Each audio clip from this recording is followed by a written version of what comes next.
So this is the Ocean Hotel here at Butlins, Bognor, Regis, and we're going to show what it's like to stay here, from the rooms to the food, the good bits and the slightly annoying bits. From looking online, this place really splits opinion. Some people love it because of the location, others mainly remember one thing: the lifts.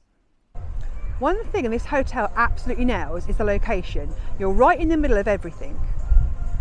The Skyline Pavilion is just a short walk away, and the Xperience Centre and Fun Fair are really close by. So purely from a convenience point of view, this is one of the easiest hotels to stay at on the resort.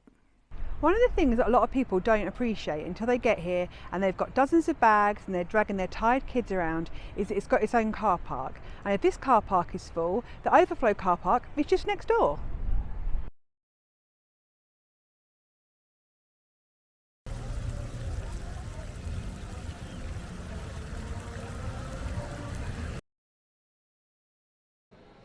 On the ground floor you'll find the main entrances from both the resort and the car park, and this area is often used for overnight charging of mobility scooters.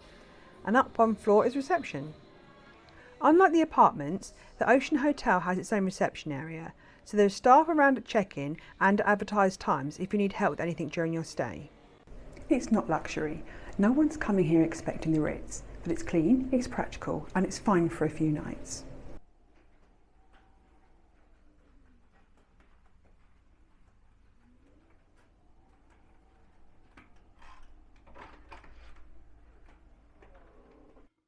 As you walk into the room, we have the twin bedroom on one side. We'll come back and have a look at that in a moment.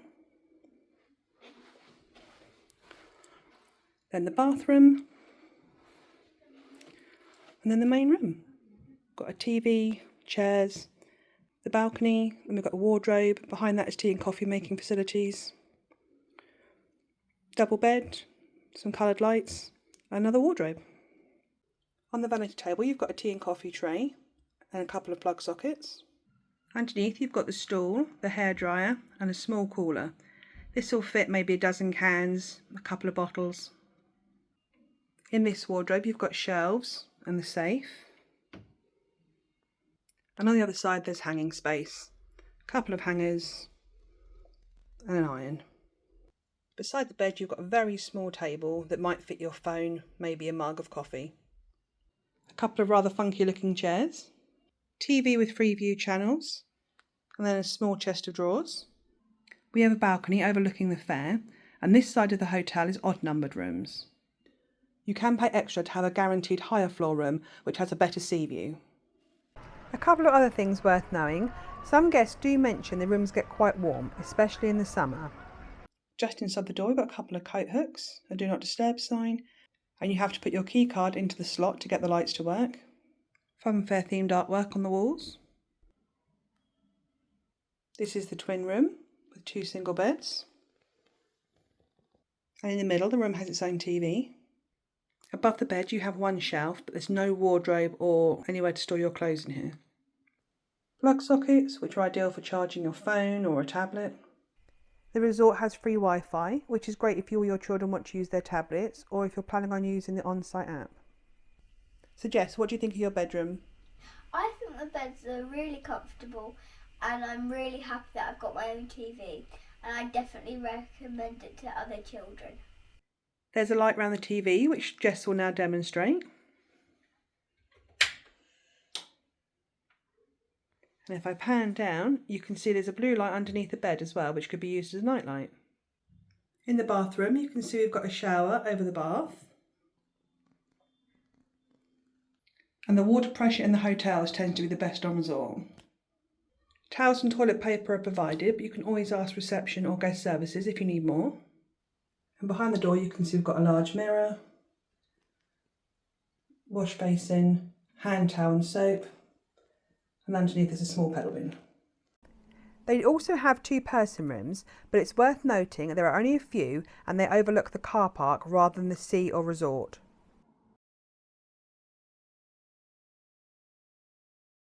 You can hear a bit of noise from the fairground, but to be fair, it's mostly during the day, and realistically you're not going to be spending that much time in the room anyway.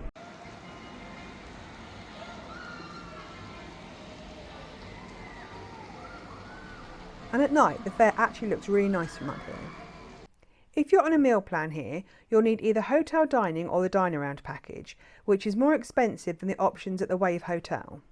Having eaten in hotel dining, premium dining and the food court, I can't honestly say there's a huge difference in the food itself, but what you do get is a smaller restaurant space, which feels a lot calmer and less hectic than in some of the bigger dining areas on resort.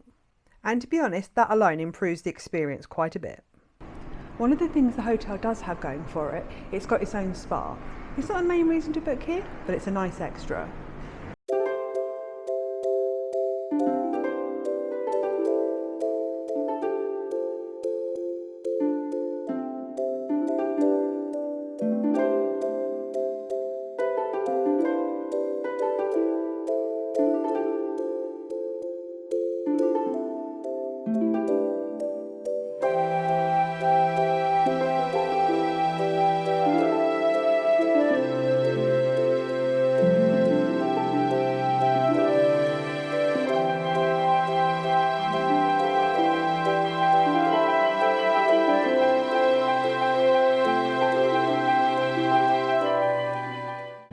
On paper, this looks like one of the best hotels on resort.